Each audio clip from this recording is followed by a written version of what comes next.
मित्रांनो, तुमचं पुन्हा एकदा GB स्टोरी टेलर या यूट्यूब चॅनलवर स्वागत आहे. आजच्या आपल्या गोष्टीचं नाव आहे टाइम लूप. लेखक के. पण गोष्ट सुरू करण्याआधी जर कोणी या चॅनलवर पहिल्यांदाच आलेले असाल तर त्यांनी या चॅनलला सबस्क्राईब करायला विसरू नका. चला तर मग अजिबात वेळ न घालवता गोष्टीला सुरुवात करूया.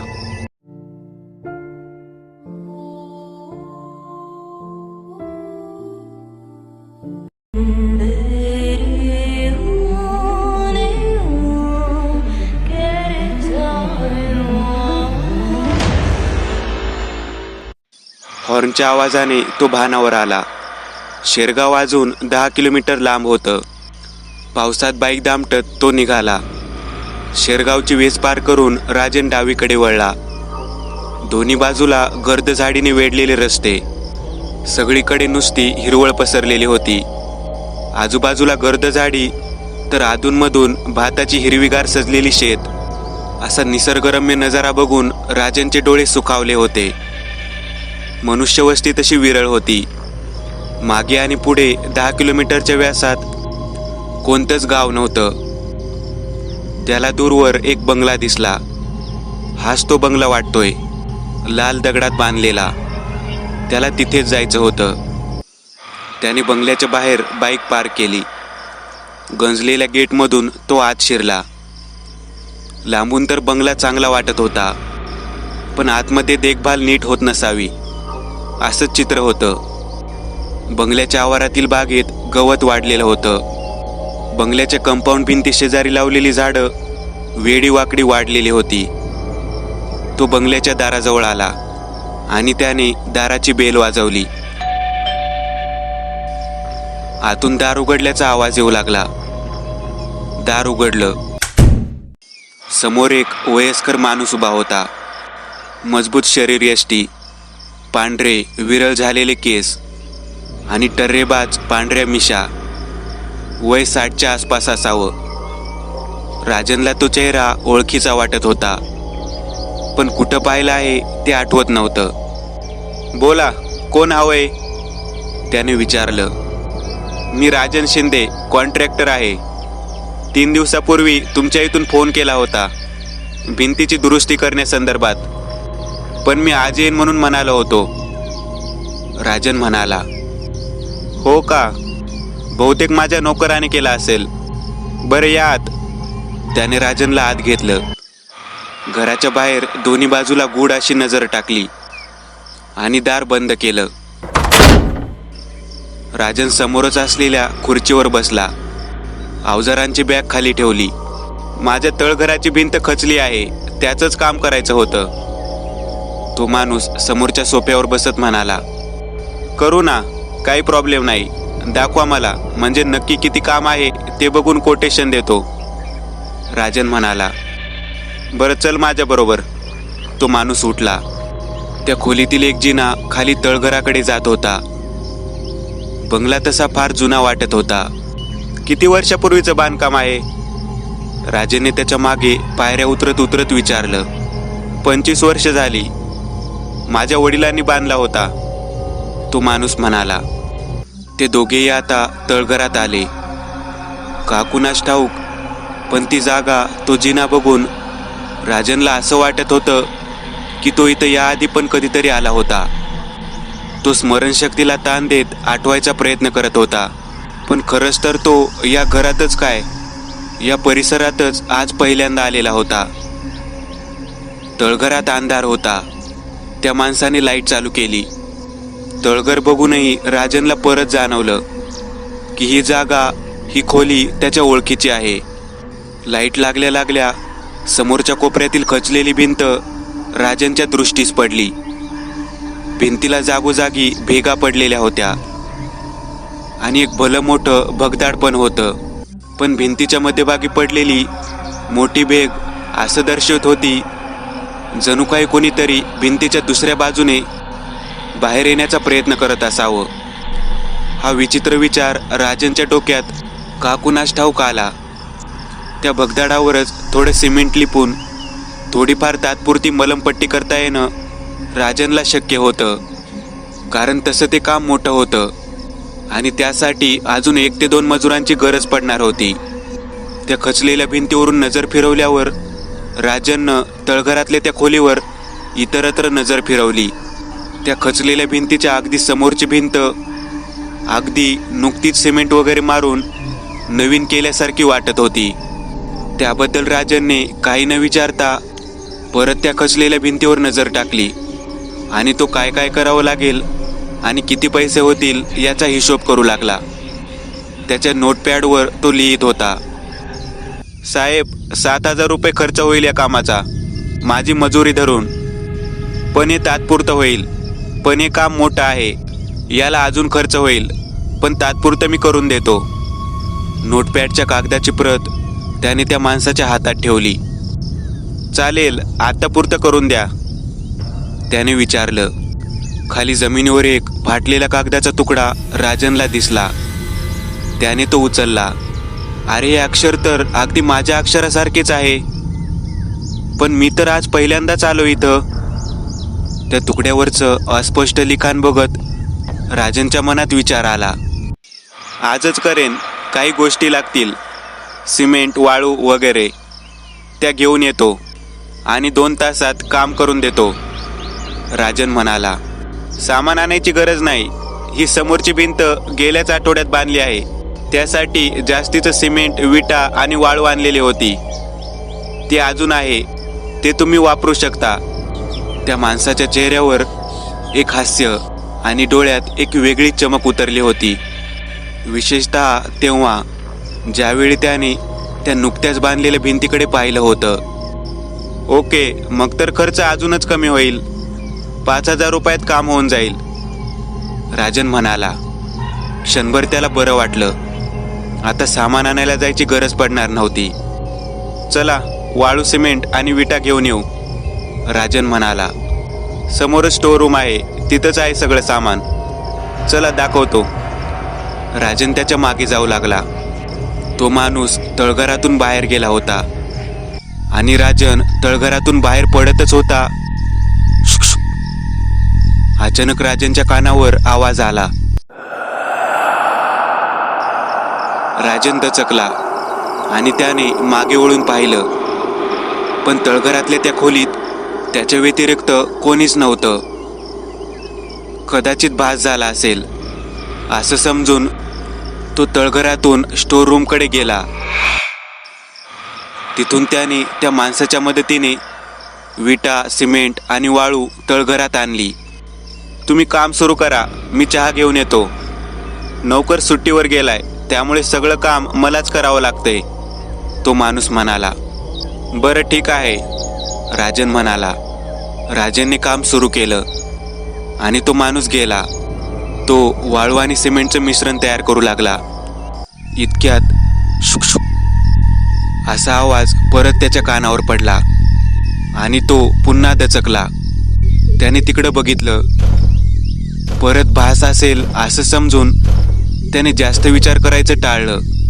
लागला का मुहूर्त दुरुस्तीचा, मागून एक आवाज राजनच्या कानावर पडला. राजन दचकला. मागे एक व्हीलचेअरवर एक म्हातारी बसलेली होती. अतिशय थकलेली. वय असेल 80च्या पार. पिकलेले केस, खोल गेलेले निस्तेज डोळे, सुरकुतलेला चेहरा. अंगावर हिरव्या रंगाची एक नऊवारी साडी आणि अंगावर काळी शाल. तुम्ही? राजनच्या चेहऱ्यावर भीती स्पष्ट जाणवत होती. मी या बंगल्याच्या मालकाची आई, रमाबाई, ती गुडपणे स्मित हास्य करत म्हणाली. पण ते तर म्हणाले की या घरात मी एकटाच राहतो, राजन म्हणाला.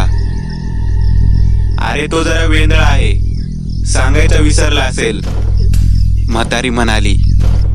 बर, तू कर हो काम, मी आपलं उगाचच विचारलं, म्हातारी म्हणाली.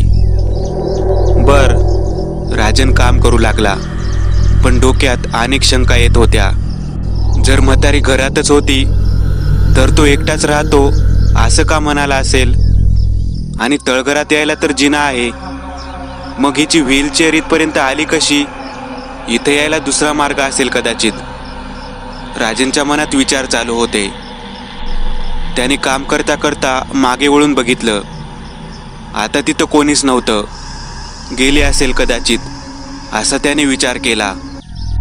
काय बघतोयस बाळा? म्हातारी गेली का? याचाच अंदाज घेतोयस का?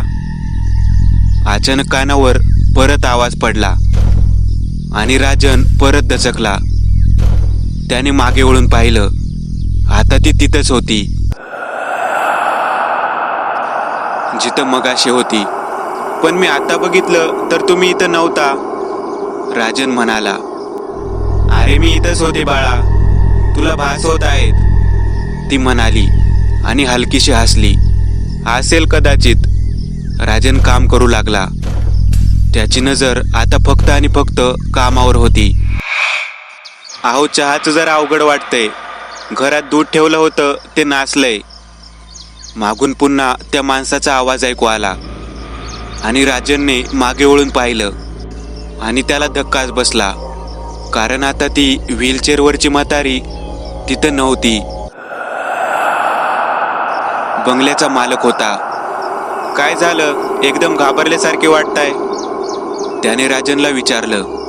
अहो, आता काही क्षणापूर्वी एक वयस्कर म्हातारी बाई माझ्याशी बोलत होती. व्हीलचेअरवर होती ती. ती म्हणत होती की ती या बंगल्याच्या मालकाची आई आहे. राजन थरथरत म्हणाला. काय? कसं शक्य आहे? माझ्या आईला जाऊन 5 वर्ष झाली आणि मी इथं एकटाच राहतो. आणि तशी माझी आई धडधाकट होती, व्हीलचेअरवर नव्हती. राजनने त्या स्त्रीचं वर्णन केलं. नाही, माझी आई अशी नव्हतीच जसं तुम्ही वर्णन करताय, तो म्हणाला. तुम्हाला भास होत आहेत. मला वाटतं तुम्ही आज राहू द्या. तुम्हाला बरं वाटत नसेल तर उद्या परत या, तो म्हणाला. नाही, नको, 2 तासच काम आहे, उरकतो पटकन, राजन म्हणाला. बरं, पण सॉरी, चहा पण नाही देऊ शकलो तुम्हाला त्याबद्दल, तो माणूस म्हणाला. ठीक आहे, त्यात काय एवढं, राजन असं म्हणून परत काम करू लागला. मनावर भीती दाटून आली होती. तो गेला. राजन पटापट आता भिंतीचं काम उरकू लागला. थोडा वेळ अगदी तसाच गेला. इतक्यात त्याचा एक अनोळखी आवाज कानावर पडला. तो कुणाच्या तरी रडण्याचा, विवळण्याचा आवाज होता. राजन दचकला आणि आवाजाचा वेध घेऊ लागला. त्याने हातातलं फावडं खाली ठेवलं.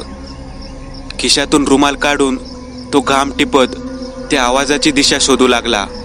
आवाज तळघराकडे येणाऱ्या जिन्याच्या खाली असलेल्या छोट्याशा अंधाऱ्या जागेतून येत होता. खिशातून मोबाईल काढून तो त्या जिन्याखालच्या अंधाऱ्या जागेच्या जवळ चालू लागला. तसा तो आवाज वाढू लागला. त्याने मोबाईलमधील टॉर्च चालू केला आणि त्याचा प्रकाश त्या जागेवर मारला आणि त्याच्या काळजात धस झालं. एक मध्यमवयीन माणूस त्या अंधाऱ्या कोपऱ्यात बसला होता. काळवंडलेला चेहरा, पांढरा पायजमा, कुर्ता, कुरुळे काळे केस, खोलसर डोळे आणि वाढलेली हलकी दाढी. त्याने राजनकडे बघितलं. निघून जा इथून लगेच. जीव वाचव स्वतःचा. निघ इथून, नाहीतर तुझं पण तेच होईल जे आमचं झालं, राजनच्या मागे बघत तो म्हणाला. भीतीने थरथरत राजनने मागे वळून पाहिलं, पण त्याच्या मागे तळघरातल्या खोलीत कोणीच नव्हतं. अचानक रडण्याचा आवाज काही क्षण बंद झाला. राजनने परत त्या अंधाऱ्या कोपऱ्यात बघितलं. आता तिथं तो माणूस नव्हता. राजनचं डोकंच सुन्न झालं. एक क्षण तसाच गेला. राजन त्या जिन्याखालच्या अंधाऱ्या कोपऱ्याकडून पुन्हा तळघराकडे वळला आणि त्याच्या पायाखालची जमीनच सरकली. कारण तोच रडणारा माणूस आता त्याच्या अगदी मागेच उभा होता. पण तो एकटा नव्हता. तळघरात आता 5 ते 6 माणसं उभी होती, रक्तात माखलेली. प्रत्येकाच्या अंगावर माती सिमेंटचे अंश होते. अचानक सगळेजण राजनकडे बघून विवळू लागले. कानाचे पडदे फाडणारा तो आवाज ऐकून राजनने कानावर हात ठेवले, डोळे बंद केले आणि आपसूक त्याच्या तोंडून एक आर्त किंकाळी फुटली. घाबरू नकोस, तुला काही करणार नाही तो. कानाजवळ येऊन तो माणूस हळूच पुटपुटला. राजनच्या डोळ्यासमोर अंधारी आली आणि तो जागीच कोसळला. चेहऱ्यावर पाण्याचे शिंतोडे जाणवले आणि राजन शुद्धीवर आला. काय हो, काय झालं?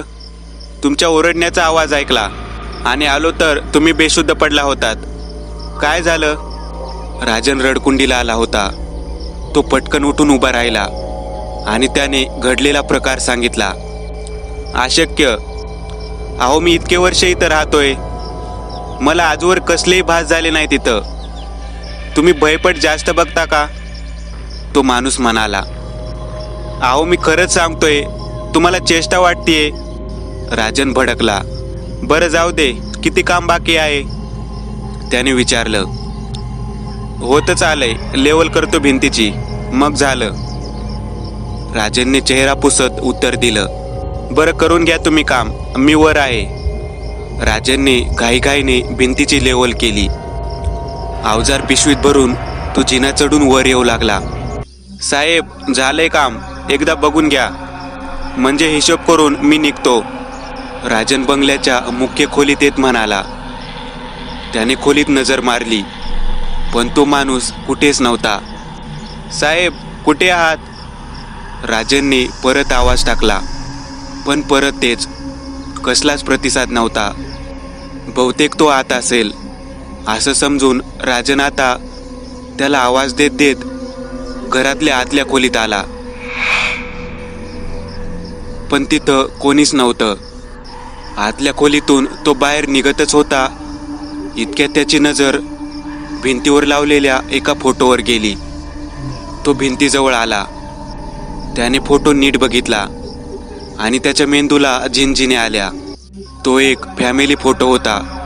त्या फोटोत एक म्हातारी व्हीलचेअरवर बसलेली होती आणि तिच्या उजव्या बाजूला एक कुरळ्या केसांचा मध्यमवयीन माणूस उभा होता आणि बाजूला अजून 5 ते 6 जण उभे होते.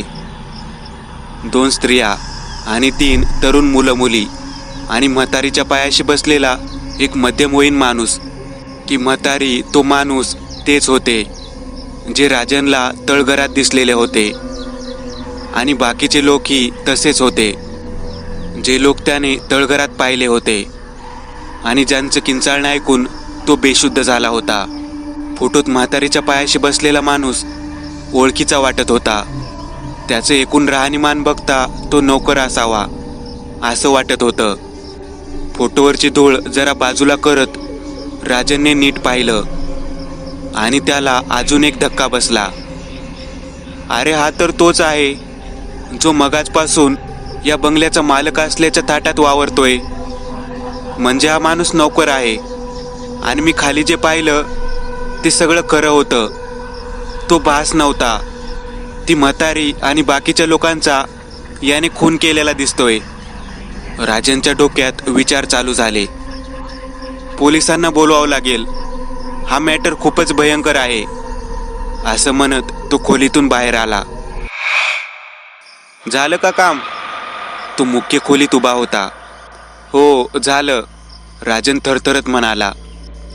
हा खुनी आहे याला जरा जरी असं समजलं की आपल्याला संशय आलाय तर आपल्यालाही हा सोडणार नाही. चला एकदा बघून घेऊ, मग हिशोब करून तुमचे पैसे देतो, तो म्हणाला. हो, राजन सावधपणे त्याच्या मागे गेला. ते दोघे परत तळघरात आले. राजनने भिंतीकडे बघितलं आणि त्याला धक्काच बसला. काही वेळापूर्वीच व्यवस्थित लिंपलेल्या भिंतीला एक मोठं असं भगदाड पडलं होतं. भगदाडात विटा, माती, सिमेंटचा नुकताच लिंपलेला भाग खचला होता. हे काय आहे? तुम्ही तर म्हणलात की काम झालंय, मग परत हे काय? तो माणूस रागात म्हणाला. एक मिनिट बघतो मी. राजन बिथरला आणि त्या भिंतीजवळ आला. भगदाडात काहीतरी चमकल्याचा भास राजनला झाला. त्याने त्या भगदाडातल्या विटा आणि मातीचे तुकडे बाजूला करायला सुरुवात केली. आणि अचानक त्या भगदाडात एक अर्धवट सडलेल्या मानवी हातांचा पंजा त्याच्या हाताला आला आणि त्या अर्धवट सडलेल्या हाताच्या बोटात असलेली एक अंगठी त्याच्या नजरेस पडली. त्याने अंगठी नीट बघितली आणि त्याच्या पायाखालची जमीनच सरकली, कारण अगदी तशीच अंगठी राजनच्याही हातात होती. अचानक त्याने मागे वळून त्या माणसाकडे बघितलं आणि राजन किंचाळला, कारण राजन मागे वळेपर्यंत त्या माणसाने कुऱ्हाडीचा वार राजनच्या मानेवर केला.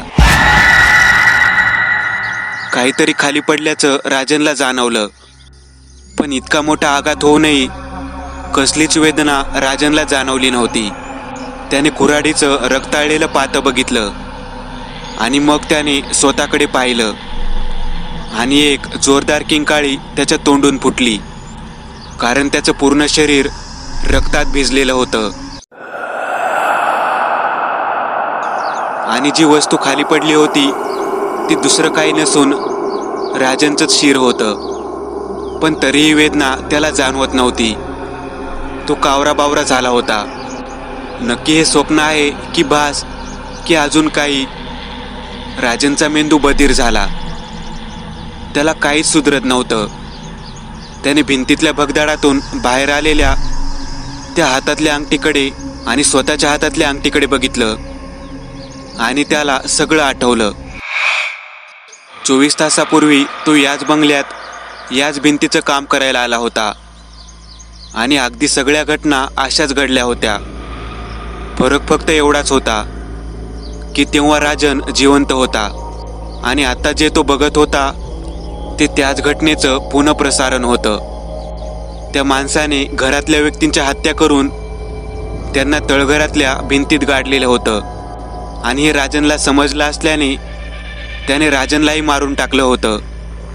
त्या भिंतीला जे भगदाड पडलं होतं त्यातच त्याने राजनचं प्रेत दाबून टाकलं होतं. मेल्यानंतर जोवर आपल्याला मुक्ती मिळत नाही तोपर्यंत तो आत्मा मृत्यूचा दिवस पुन्हा पुन्हा जगत असतो, एका टाइम लूपमध्ये अडकल्यासारखा. तसाच टाइम लूपमध्ये राजनचा आत्मा अडकला होता. आधीच्या टाइम लूपमधल्या घटना त्याच्या लक्षात राहत नव्हत्या, पण तरीही त्याला ते तळघर ओळखीचं वाटत होतं. हॉर्नच्या आवाजाने तो भानावर आला. शेरगाव अजून 10 किलोमीटर लांब होतं. टाइम लूपच्या दुसऱ्या भागात त्याचं आगमन झालं होतं. तो सगळं विसरला होता आणि परत एकदा मृत्यूचा अनुभव त्याला येणार होता. मित्रांनो, आज पुरतं एवढंच. तुम्हाला जर काही गोष्ट आवडली असेल तर नक्की लाईक करा. तुमच्यापैकी बरेचसे जण व्हिडिओ लाईक न करताच पळून जातात, पण हा जर व्हिडिओ तुम्ही लाईक केला तर मला जरा बरं वाटेल आणि असेच भारी भारी व्हिडिओ बनवायची माझ्यात एनर्जी येईल. त्यामुळे नक्की लाईक करा आणि अजूनही कोणी या चॅनलला सबस्क्राईब केलेलं नसाल तर लगेच सबस्क्राईब करून टाका आणि बाजूची घंटी ती मात्र दाबायला विसरू नका. देवाची घंटी आहे ती. चला तर मग पुन्हा भेटूया अशीच एक आगळी वेगळी गोष्ट घेऊन पुढच्या भागात.